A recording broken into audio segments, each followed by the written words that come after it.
Welcome to एग्रीकल्चरपीडिया। नमस्कार दोस्तों। आज का टॉपिक जो मैं डिस्कस करने वाली हूँ वो है रूरल एग्रीकल्चरल वर्क एक्सपीरियंस, जिसे हम शॉर्ट फॉर्म में रावे भी कहते हैं। और ये बीएससी एग्रीकल्चर ऑनर्स के स्टूडेंट्स को 7th सेमेस्टर में अटेंड करना पड़ता है।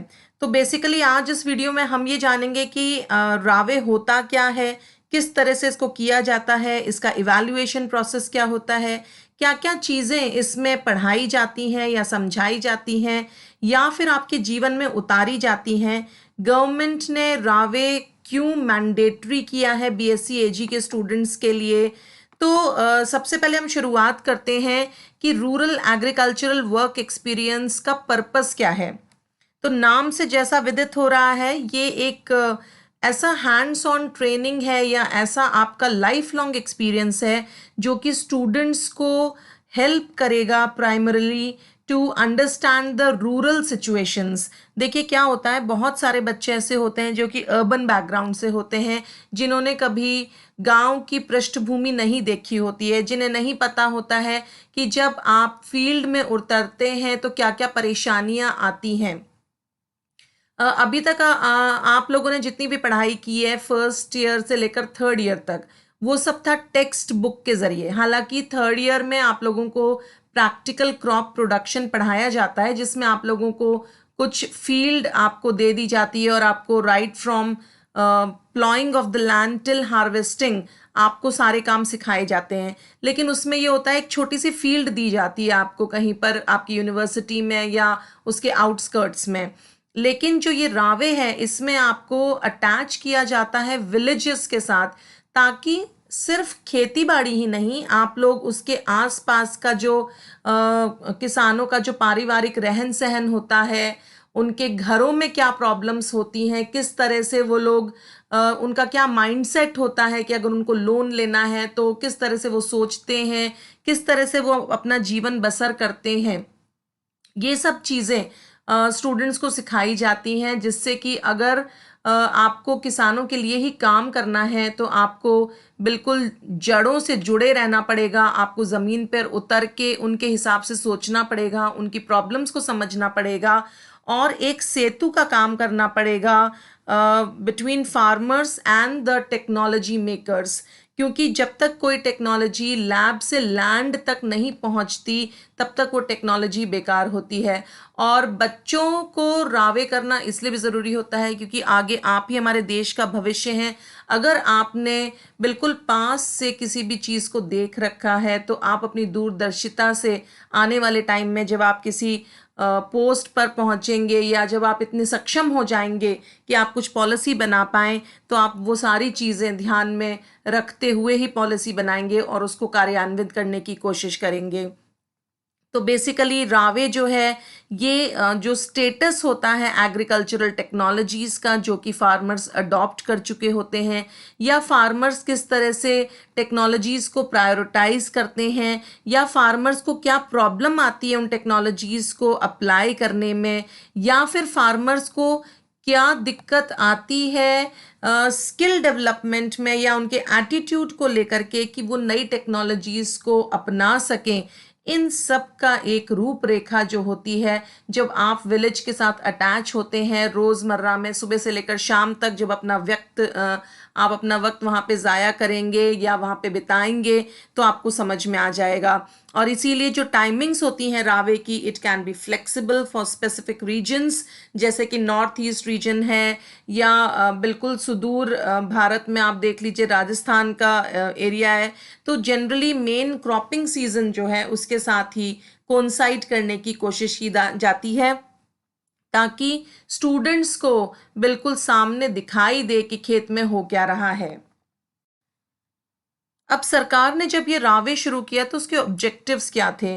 तो पहला ऑब्जेक्टिव इसका ये है, to provide an opportunity to the students to understand the rural setting in relation to agriculture and allied activities. तो देखिए, जैसे मैंने अभी आपको समझाया था कि जिन बच्चों को गांव की पृष्ठभूमि में रहने का मौका नहीं मिला है, वो अपने आप गांव की पृष्ठभूमि के साथ एक सामंजस्य बिठा लें, एक आइस ब्रेकिंग जिसे हम कहते हैं वो हो जाए, जिससे कि स्टूडेंट्स बेटर अंडरस्टैंड कर पाए कि रूरल एरियाज़ में किस तरह से अपना जीवन यापन किया जाता है in relation to agriculture and allied activities, यानी खेती बाड़ी के साथ साथ और भी जहाँ जहाँ किसानों का लेन देन होता है, या उसके साथ साथ जो दूसरी एक्टिविटीज़ अपने परिवार को चलाने के लिए करता है, उन सब की डिटेल्स स्टूडेंट्स को पता चल जाएं.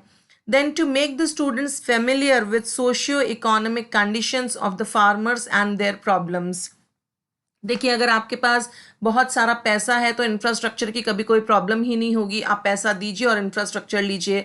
लेकिन जो भारत का किसान है, 70% किसान जो है वो मिडिल क्लास या फिर लोअर मिडिल क्लास या फिर पुअर फैमिलीज़ को बिलोंग करता है. तो उस किसान की क्या क्या प्रॉब्लम्स होती हैं, या उसके हाथ कहाँ कहाँ बंध जाते हैं कि वो खर्चा करना चाहता है लेकिन वो कर नहीं पाता है. उसके बाद वो जो पैसा है, जो लोन लेता है, वो पैसा लेता है किस तरह से कर्जे पर लेता है, उसको क्या क्या घरेलू प्रॉब्लम्स आती हैं, इन सब से रूबरू कराने का एक जरिया है रावे.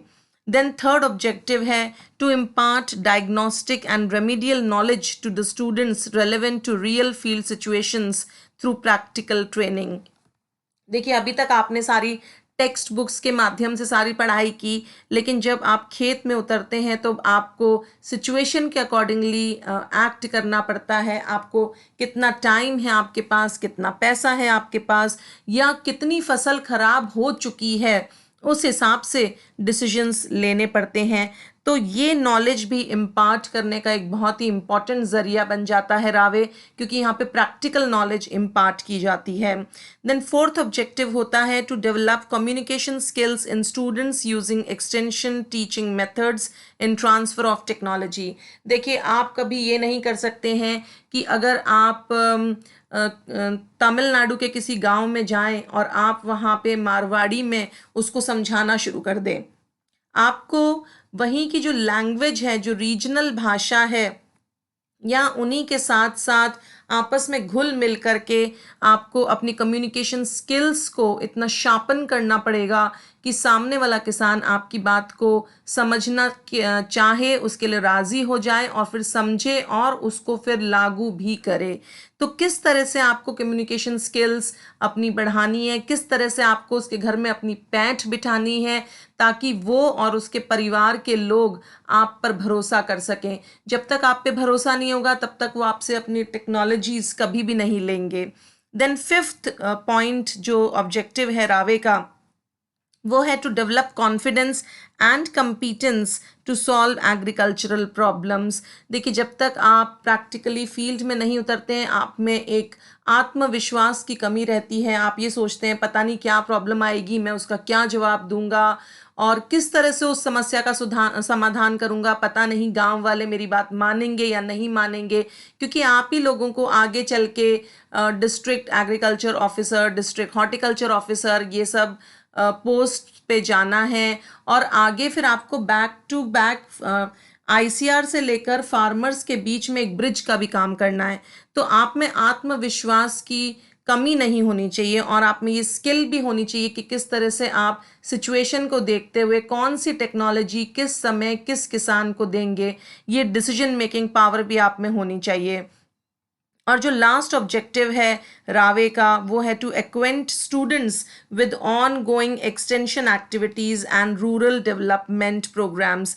देखिए, आप सिर्फ रावे में किसानों से ही नहीं मिलते हैं, आप आईसीआर के लोगों से भी मिलते हैं जो कि एक्सटेंशन एक्टिविटीज़ कर रहे होते हैं.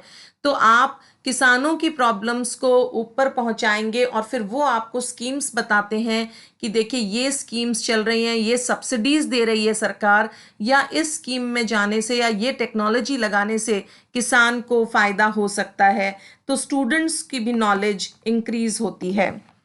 अभी हमने जाना कि रावे क्यों होता है, उसका मेन पर्पस क्या है, क्या क्या उससे बेनिफिट्स होते हैं.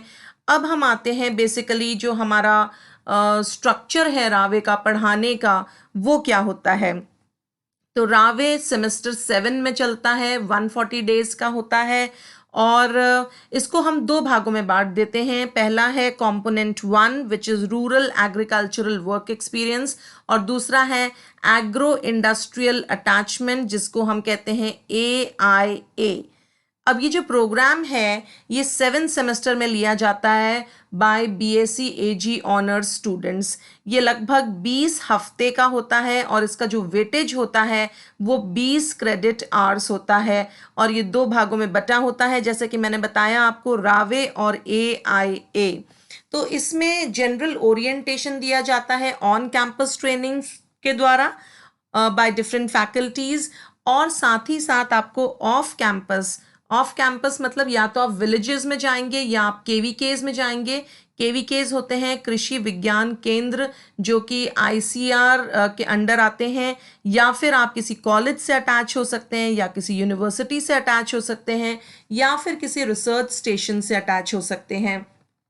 तो मेन जो मोटो है वो यही है अटैच करने का कि आपको एक ब्रिज की तरह काम करना है, ताकि जो फार्मर्स की प्रॉब्लम है वो आप अपने एक्सपीरियंस्ड फैकल्टी मेंबर से या साइंटिस्ट से या फिर जितने भी अनुभवी लोग ऊपर रिसर्च स्टेशंस पे बैठे हुए हैं उनसे साझा कर सकें, और फिर वो लोग उन समस्याओं का समाधान आपको बता सकें और आप फार्मर्स को कन्विंस कर सकें कि उस टेक्नोलॉजी को यूज़ करते हुए वो अपनी समस्या का समाधान कर सकता है। तो ये जो स्टूडेंट्स होते हैं ये अटैच होते हैं after rural attachment with various agro industries, जिससे कि उनको एक इंडस्ट्रियल एनवायरनमेंट और वर्किंग का भी अंदाज़ा लग सके। अब एलिजिबिलिटी क्या होती है स्टूडेंट्स की, कौन से ऐसे स्टूडेंट्स हैं जो कि रावे पे जा सकते हैं? तो मैं अभी आपको बता चुकी हूँ कि BSc AG ऑनर्स के स्टूडेंट्स जाते हैं, 7 सेमेस्टर के स्टूडेंट्स जाते हैं, लेकिन ऐसे स्टूडेंट्स ऊपर नहीं जा सकते हैं जिनका कोई भी BSc AG first year, second year या थर्ड ईयर में बैकलॉग या फिर रिपीट कोर्स पड़ा हो। That means to register yourself for RAWE, the student should have completed all the courses successfully in the previous years of BSc AG honors. अब ये जब रावे ख़त्म होता है तो उसके बाद एक सेपरेट सर्टिफिकेट भी मिलता है for successful completion of this course, और जो अटैचमेंट्स होते हैं वो पूरे के पूरे मेरिट बेस पर होते हैं कि किस विलेज के साथ या फिर कौन सी एग्रो इंडस्ट्री के साथ किस स्टूडेंट को अटैच किया जाएगा। ये दोनों तरफ से हो सकता है, या तो आप भी अपनी तरफ से through proper channel, proper documentation के साथ इंडस्ट्रीज़ में अटैच हो सकते हैं, या फिर आपका जो कॉलेज है या यूनिवर्सिटी है वो भी आपको कहीं अटैच कर सकती है। अब ये जो वेटेज है इतना ज़्यादा क्रेडिट आवर्स में, तो इसकी रिपोर्ट बनाने के लिए भी 1 हफ्ते का समय दिया जाता है। तो 1 हफ्ता जो आखिरी का होता है वो प्रोजेक्ट रिपोर्ट प्रिपरेशन, प्रेजेंटेशन और इवैल्यूएशन के लिए आप लोगों को दिया जाएगा। स्टूडेंट्स से ये एक्सपेक्ट किया जाता है कि वो रिकॉर्ड करेंगे अपने सारे ऑब्जर्वेशंस जो भी उन्होंने फील्ड में देखे हैं या फिर एग्रो इंडस्ट्रीज़ में देखे हैं ऑन डेली बेसिस। तो बेसिकली आपको एक डायरी बनानी होगी, या आप किसी भी तरीके से स्पाइरल बाइंडिंग में कर सकते हैं। आपको डे टू डे बेसिस का पूरा ब्यौरा देना पड़ेगा, और उसी के साथ आपकी एक प्रोजेक्ट रिपोर्ट तैयार हो जाएगी इसी ऑब्जर्वेशंस के बेसिस पर। तो अब मैंने जो भी मैंने अभी आपको बताया उसको मैंने बिल्कुल आपको क्लियर कट पिक्चर देने की कोशिश की है। तो 7 सेमेस्टर में ये होता है, इसके 2 कंपोनेंट्स होते हैं। पहला होता है रूरल एग्रीकल्चरल वर्क एक्सपीरियंस जिसे हम रावे कहते हैं, और दूसरा होता है एग्रो इंडस्ट्रियल अटैचमेंट जिसे हम AIA कहते हैं। तो अब ये मैंने आपको बताया था टोटल 20 हफ्तों का होता है। तो कितने हफ्ते कौन सी एक्टिविटी में आपको इम्पार्ट करने हैं वो भी देख लीजिए। तो सबसे पहले जो पहला हफ्ता है आपका, that will be of general orientation and on campus training by different faculties. इसमें आपको जितनी भी आपकी फैकल्टीज़ हैं, फैकल्टीज़ मतलब जितने भी आपके अलाइड एरियाज़ होते हैं, कोर एरियाज़ हैं, सब्जेक्ट एरियाज़, जैसे कि agronomy, soil science, plant breeding, then entomology, horticulture, इन सब के बारे में आपको जानकारी दी जाती है। जिस गांव में आपको अटैच किया जाने वाला है या जहां पे आप जाने वाले हैं वहां के संदर्भ में इन सब एरियाज के थ्रू आपको जानकारी दी जाएगी। और ये 1 हफ्ते के लिए होता है। उसके बाद आपको विलेज अटैचमेंट करना होता है जो कि 8 हफ्ते के लिए होता है। अब इन 8 हफ्तों में आपको क्या क्या काम करना होता है ये मैं आपको आगे बताऊंगी। उसके बाद आपको या तो यूनिवर्सिटी के साथ अटैच कर दिया जाएगा या कॉलेज के साथ अटैच किया जाएगा या कृषि विज्ञान केंद्र के साथ अटैच किया जाएगा। इट में बी गवर्नमेंट और इट में बी प्राइवेट, या फिर रिसर्च स्टेशन के साथ अटैच किया जाएगा 5 हफ्तों के लिए।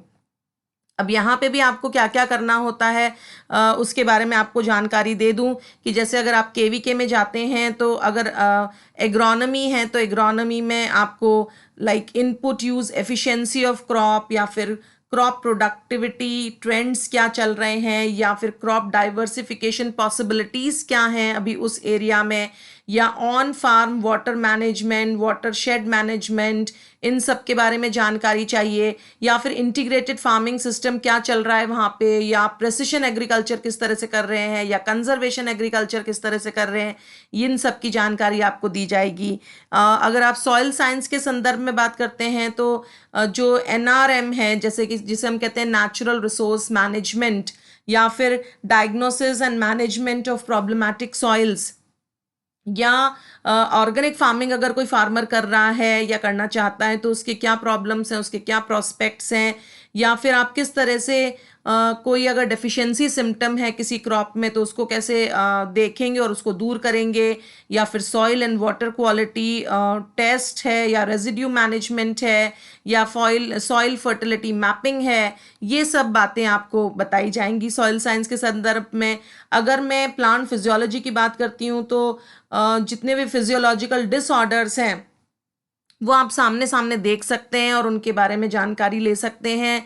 या हॉर्टिकल्चर की अगर बात करें तो वेजिटेबल्स क्या ग्रो होती हैं वहाँ उस फील्ड में, लेआउट क्या है या प्लांटेशन टेक्निक्स क्या है मेजर क्रॉप्स की, किस तरह से आप वैल्यू एडिशन कर सकते हैं वहाँ पे, या ऑर्चर्ड कैसे मैनेज कर सकते हैं, या फिर आप मल्टी लेयर क्रॉपिंग किस तरह से कर सकते हैं, इन सब की जानकारी आपको दी जाती है। और अगर दूसरे हम बात करें सब्जेक्ट्स की तो जैसे एंटोमोलॉजी है तो उसमें आप किस तरह से स्टडी करेंगे सिम्टम्स की of major plant crop diseases, या किस तरह से आइडेंटिफाई करेंगे डायग्नोस करेंगे मेजर इंसेक्ट पेस्ट को और उसको किस तरह से कंट्रोल करेंगे। या पैथोलॉजी की बात करते हैं तो कौन कौन सी ऐसी बीमारियां होती हैं जो कि बैक्टीरिया से हो रही हैं या फंगस से हो रही है, हम उसको किस तरह से इरेडिकेट कर सकते हैं, या हम मशरूम कल्टीवेशन कैसे कर सकते हैं because that also comes under plant pathology only. तो इस तरह से अगर आप अलग अलग सब्जेक्ट्स की बात करेंगे तो अलग अलग सब्जेक्ट्स जितने भी हैं उन मेजर क्रॉप से रिलेटेड उनके जो जो इनपुट्स हैं उन सब पे आपको जानकारी मिल जाएगी। उसके बाद आपको प्लांट क्लिनिक में अटैच होना होता है 2 हफ्तों के लिए। प्लांट क्लिनिक्स होती हैं आपको विलेजेस में ही मिल जाती हैं, रिसर्च स्टेशंस में मिल जाती हैं। सो बेसिकली प्लांट क्लिनिक में आप पैथोलॉजी और एंटोमोलॉजी के बारे में पढ़ते हो, उसके जितने भी एप्लीकेशंस होते हैं उनके बारे में पढ़ते हो। अब आता है 3 हफ्ते का एग्रो इंडस्ट्रियल अटैचमेंट। तो ये जो एग्रो इंडस्ट्रियल अटैचमेंट होता है इसके अंदर क्या क्या करना होता है वो मैं अभी डिटेल में आपको बताती हूँ। लास्ट में आपको 1 हफ्ते के लिए project report presentation preparation evaluation इन सब का टाइम मिलता है। तो टोटल नंबर ऑफ वीक्स जो हैं जो हम रावे में देते हैं वो होते हैं 20, और 20 ही क्रेडिट आवर्स का रावे आपका होता है पूरे 7 सेमेस्टर में। अब बात करते हैं जो मैंने आपसे कहा था कि 8 हफ्तों के लिए आपको विलेज अटैचमेंट करना होता है, तो उसका भी पहले से आईसीआर ने बता रखा है कि क्या क्या एक्टिविटीज आपको करनी होती हैं। तो पहला वीक जो होता है हम लोग ले लेते हैं। तो first week is for orientation and survey of village. इसके अंदर आपको ये पता लगाना होता है कि कितनी फैमिलीज़ रहती हैं, उन फैमिलीज़ का आधार क्या है, कितने लोग खेती बाड़ी में हैं, कितने लोग अलाइड सेक्टर्स में काम करते हैं, जेंडर रेशो क्या है, पॉपुलेशन कैसी है, देन कितने लोग हैं जो पॉवर्टी लाइन के नीचे रहते हैं, कितने लोग ऊपर रहते हैं, कितने लोगों ने लोन ले रखा है, पर कैपिटा या पर फैमिली लैंड कितनी है। तो इस तरह से आप लोगों को एक जनरल सर्वे आपको करना होता है। उसके बाद जो अगला हफ्ता होता है उसमें एग्रोनॉमिकल इंटरवेंशंस आते हैं, जो मैंने अभी आपको एग्रोनॉमी से रिलेटेड जितनी बातें बताई थी वो सब आप यहाँ पे अप्लाई करते हैं। देन थर्ड वीक होता है प्लांट प्रोटेक्शन इंटरवेंशंस। इसके अंदर आपने जो कुछ भी अपनी ट्रेनिंग में सीखा है पैथोलॉजी, एंटोमोलॉजी या प्लांट क्लिनिक की, वो आप अपनी जो जानकारी है वो फार्मर्स को देने की कोशिश करते हैं। देन नेक्स्ट वीक होता है सॉइल इम्प्रूवमेंट इंटरवेंशंस। इसमें आप सॉइल सैम्पलिंग, टेस्टिंग, जो नेचुरल रिसोर्स मैनेजमेंट है या किस तरह से आप डेफिशिएंसी सिंड्रोम्स को ओवरकम करेंगे, ये सब आप देखते हैं। देन नेक्स्ट वीक होता है fruit and vegetable production interventions, यानी this week is totally dedicated to horticulture. उसके बाद का जो हफ्ता होता है that is for food processing and storage intervention, क्योंकि आपने फसल तो उगा ली, अब उसको स्टोर करना भी बहुत ज़रूरी होता है, नहीं तो स्टोरेज में ही लोगों की जो फसल होती है उसमें कीड़े लग जाते हैं या ख़राब हो जाती है और सारी की सारी फसल चौपट हो जाती है। देन जो नेक्स्ट वीक है वो आप देते हैं एनिमल प्रोडक्शन इंटरवेंशंस में, क्योंकि मैक्सिमम रूरल फैमिलीज़ में खेती के साथ साथ जानवरों को भी पाला जाता है, तो उनकी क्या परेशानियां हैं, उन लोगों में आर्टिफिशियल इंसेमिनेशन किस तरह से होता है या आईवीएफ किस तरह से होता है, या जो उनके रोग हैं जैसे थनैला रोग है या फुट एंड माउथ डिजीज़ है, वो कैसे सिम्टम्स आप चेक करेंगे, अगर आपको सिम्टम्स दिख जाते हैं तो आपको किसको बताना है, क्या क्या मेडिकेशंस देने हैं, ये सब आप चीज़ें सीखते हैं। और last but not the least, it is very important, क्योंकि लैब टू लैंड की जो मोटो है उसी पर हमारा पूरा आईसीआर टिका हुआ है, तो वो है extension and transfer of technology activities. यानी आपको साथ ही साथ ये जितने ऊपर एक्टिविटीज़ आपने की हैं इनके साथ साथ आपको एक्सटेंशन एक्टिविटीज़ तो करनी ही करनी है, वरना ये सारी एक्टिविटीज़ आपकी बेकार हो जाएंगी। अभी मैंने बात किया कंपोनेंट 1 का, जिसमें आपको विलेज अटैचमेंट था। अभी मैं बात कर रही हूँ एग्रो इंडस्ट्रियल अटैचमेंट, जिसे हम AIA कहते हैं या फिर कंपोनेंट 2 कहते हैं। इसमें स्टूडेंट्स एग्रो इंडस्ट्रीज़ या फिर स्मॉल स्केल कॉटेज इंडस्ट्रीज़ से अटैच होते हैं फॉर 3 वीक्स, और जैसे कि सीड सैपलिंग प्रोडक्शन इंडस्ट्रीज़ या pesticide industries, insecticide industries, post harvest processing industry, value addition industry, agri finance industry, किसी में भी आप अटैच हो सकते हैं जो भी आपको सूटेबल लगता है या फिर एरिया ऑफ इंटरेस्ट के अकॉर्डिंगली, और ये 3 हफ्ते के लिए होता है। तो बेसिकली AIA कराने का क्या मकसद है, क्योंकि बहुत सारे बच्चे ऐसे हैं जो आगे इंडस्ट्रीज़ में जाना चाहते हैं। देखिए 3 अलग अलग कंपोनेंट्स हैं हमारे, अगर हमको अपने एग्रीकल्चर की नॉलेज को ऊपर लेके जाना है अपने देश में, और वो है टीचिंग, रिसर्च एंड एक्सटेंशन। तो अब आप रिसर्च कहाँ पे करेंगे, या तो आप लैब में करेंगे या फिर जो लैब की रिसर्च पायलट स्केल पर हुई है उसको आप फुल स्केल पर जब लेके जाते हैं तो वो वहाँ पे इंडस्ट्रीज़ का मेजर रोल आ जाता है, क्योंकि छोटे लेवल पे रिसर्च लेवल पे तो लैब में हो जाता है, लेकिन रिसर्च लैबोरेटरीज बहुत मास स्केल प्रोडक्शन नहीं कर सकती हैं किसी भी चीज़ का, तो उसके लिए आपको इंडस्ट्री में जाना पड़ेगा। और हर जगह के काम करने का तरीका अलग होता है, लेवल्स अलग अलग होते हैं, तो आपको उससे भी एक्वेंट करवाना चाहती है आईसीआर, और इसीलिए AIA को भी एक कंपोनेंट की तरह रखा गया है। तो इसके अंदर जो एक्टिविटीज़ और टास्क लिए जाते हैं वो होते हैं acquaintances with industry and staff, क्योंकि आपको ये पता होना चाहिए कि हायरकी क्या होती है इंडस्ट्री में, किसकी किसको रिपोर्टिंग होती है, किसका जॉब प्रोफाइल क्या होता है। उसके बाद आपको जो स्ट्रक्चर है या फंक्शनिंग है या ऑब्जेक्टिव्स और मैंडेट्स हैं इंडस्ट्री के वो पता होने चाहिए। Then you are made to study various processing units and hands on trainings under the supervision of industry staff. फिर आपको एथिक्स ऑफ इंडस्ट्री सीखने पड़ते हैं, that you have to be very honest to your work. बीच में आप कोई मिलावट नहीं करेंगे, कुछ भी एडल्टरेशन नहीं करेंगे, जो भी प्रोसेसिंग गाइडलाइंस हैं उसको फॉलो करेंगे, क्योंकि अगर आप एक गाइडलाइन कहीं मिस करते हैं तो उसका नुकसान, उसका खामियाजा पूरे देश को भुगतना पड़ता है, क्योंकि जो भी आप प्रोडक्ट बनाएंगे वो अल्टीमेटली फील्ड में जाएगा, और फील्ड में जो हमारे किसान भाई हैं वो क्रॉप्स को उगाएंगे और क्रॉप्स अल्टीमेटली आपके पेट में जाएगी। तो ethics of industry is very important.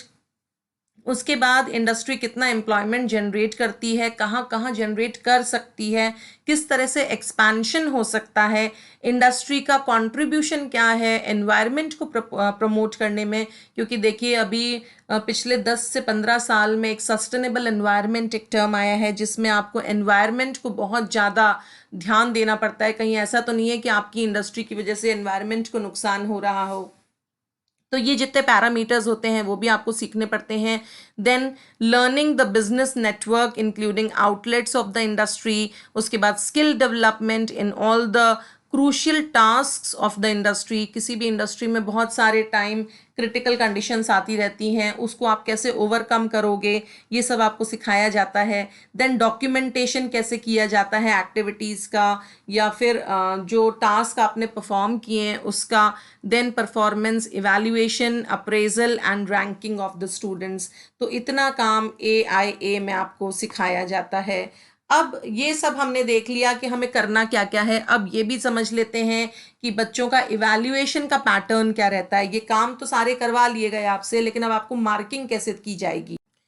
सो इसकी जो इवैल्यूएशन होती है, it will be a common evaluation pattern for all the subjects, जितने भी मैंने आपको सब्जेक्ट्स बताए हैं। लेकिन उसमें ध्यान ये दिया जाएगा कि आपने किस तरीके का काम किया है या एजुकेशनल एक्टिविटीज़ आपने कैरी आउट की हैं ड्यूरिंग द रूरल प्लेसमेंट्स, या फिर जो आपके इंडस्ट्रीज अटैचमेंट्स हुए हैं with relation to different subject matter content. तो जो स्टूडेंट्स हैं they will be evaluated for each major subject matter area for 100 marks, और जो ग्रेडिंग होती है वो की जाती है ऑन अ स्केल ऑफ 10। तो जो आउटलाइन है बेसिकली वो मोर और लेस सेम ही रहती है ज़्यादातर यूनिवर्सिटीज़ में। मैं एक जनरल आउटलाइन आपको बता दे रही हूँ। मार्क्स जो हैं वो थोड़े बहुत ऊपर नीचे हो सकते हैं डिपेंडिंग ऑन द जो भी गाइडलाइंस हैं आपकी यूनिवर्सिटी की। तो सबसे पहला तो है अटेंडेंस एंड डिलीजेंस, यानी आप कितने टाइम तक विलेज में रहे, आप कितने टाइम तक एसोसिएटेड रहे या फिर इंडस्ट्री से एसोसिएटेड रहे। तो उसकी पूरी रिपोर्ट आपसे ली जाती है और उसके लगभग 5 नंबर होते हैं। मैंने फिर कहना चाहूँगी कि नंबर ऊपर नीचे हो सकते हैं depending on the university. Then एक वर्क डायरी जो आपको मेंटेन करनी होती है, जिसमें मैंने आपको बताया आपको रोज़ का काम उसमें डिटेल में लिखना होता है, ब्रीफ डिस्क्रिप्शन देना पड़ता है एक्टिविटीज़ का जो भी आपने दिन भर में किया है। उसके बाद तीसरा जो आउटलाइन है वो होती है प्रैक्टिकल रिकॉर्ड या फिर प्रोजेक्ट रिपोर्ट, क्योंकि हर स्टूडेंट को एक प्रैक्टिकल रिकॉर्ड मेंटेन करना पड़ता है, और इस रिकॉर्ड में जितने भी उसने टास्क किए हैं, सीक्वेंशियल स्टेप्स क्या क्या थे, क्या प्रोसेस उसने फॉलो किया कंप्लीशन ऑफ द टास्क को लेकर के, क्या अप्रोच उसने लगाई टास्क को कंप्लीट करने के लिए, या फिर अगर एक्सटेंशन एक्टिविटीज़ हैं तो उसकी ऑडियंस कौन थी, उनसे क्या फीडबैक मिला, उन्होंने वो कितने कन्विंस हो पाए आपकी टेक्नोलॉजी को लेकर के।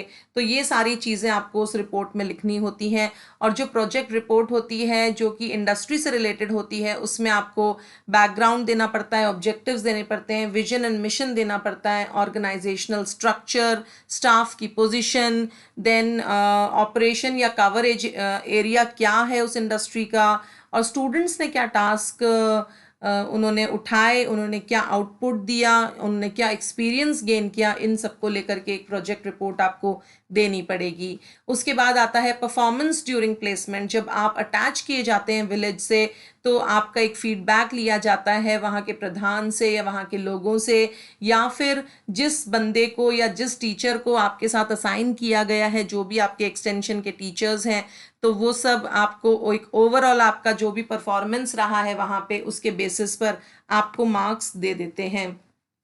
उसके बाद आता है ग्रुप डिस्कशन या फिर प्रेजेंटेशन, क्योंकि अब हर बच्चा उसके अपने अलग ऑब्जर्वेशंस हैं, अपने अलग एक्सपीरियंस हैं, तो वो शेयर करता है। एक ग्रुप डिस्कशन होता है जिसमें आप लोग अपने अपने जो समस्याएं आई आपको या चैलेंजेस आए आपने उसको कैसे ओवरकम किया, उसका आप अपनी जो आपके एक्सपीरियंसेस होते हैं उसका आदान प्रदान करते हो, और इसके भी मार्क्स होते हैं। और उसके बाद होता है एक फाइनल वाइवा वो से एग्जामिनेशन, जिसके अंदर हर बच्चे को फाइनल वाइवा वो सी देना होता है, और जो आपके टीचर्स हैं या जो कमेटी के मेंबर्स हैं वो आपसे क्वेश्चनिंग करते हैं, और एक ओवरऑल वो ये देख लेते हैं कि आपको रावे से कितना फ़ायदा हुआ, आपकी वजह से, रावे में होने की वजह से फार्मर्स को कितना फ़ायदा हुआ, या केवीके को कितना फ़ायदा हुआ, या ओवरऑल सोसाइटी को कितना फ़ायदा हुआ। तो दोस्तों इस वीडियो में बस इतना ही। आई होप आपको रावे का A to Z समझ में आ गया होगा, आपको एक क्लैरिटी आ गई होगी कि रावे क्यों किया जाता है, कब किया जाता है, किस तरह से किया जाता है, और उसको इवैल्यूएट किस तरह से किया जाता है।